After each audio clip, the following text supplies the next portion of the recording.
నువ్వు ఏ బలహీనతలో ఉన్నావు? వ్యసనాల బలహీనతలో ఉన్నావా? రోగ బలహీనతలో ఉన్నావా? ఏ విధమైన బలహీనతతో కన్నీళ్లే అన్నపానాలుగా బ్రతుకుతున్నావు? ఏ బలహీనతలు చుట్టుముట్టి శాపాన్ని అనుభవిస్తున్నావు? మొర వినేవాళ్ళు లేక, పట్టించుకునేవాళ్ళు లేక, సాయం చేసేవాళ్ళు లేక, నేనున్నానని భరోసా ఇచ్చేవాళ్ళు లేక,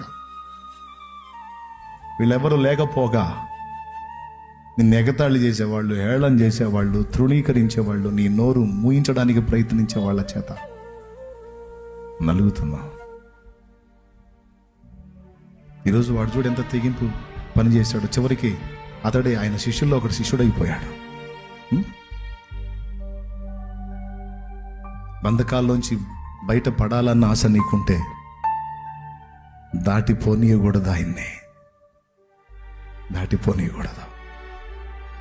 నువ్వు ఏ కండిషన్లో ఉన్నావు ఆ కండిషన్లో ఉండే పిలు. నువ్వు వ్యసనాల్లో ఉన్నావు అక్కడ ఉండే పిలు. నువ్వు సమస్యల్లో ఉన్నావు అక్కడ ఉండే పిలు. నువ్వు తెముల్చుకోలేని ఆర్థిక సమస్యల్లో, రుణ బాధల్లో, అప్పుల బాధల్లో, కలతల్లో, కన్నీళ్లలో ఉన్నావు అక్కడ ఉండే పిలు.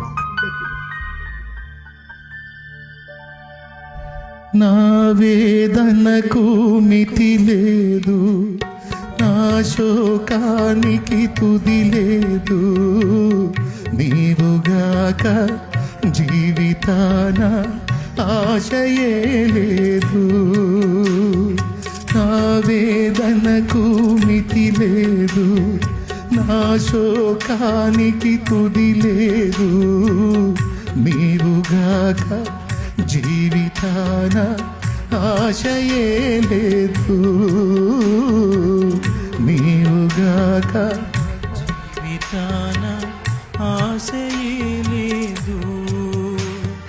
నా కోసం నువ్వు వస్తావని, నా ఆర్తధ్వని వింటావని, నా కోసం నువ్వు వస్తావని, ఆర్తధ్వని వింటావని ఎదురు చూస్తున్నాను, నిదుర కాస్తున్నాను, ఎదురు చూస్తున్నాను, నిదుర కాస్తున్నాను. దాటిపోబోకయ్యా,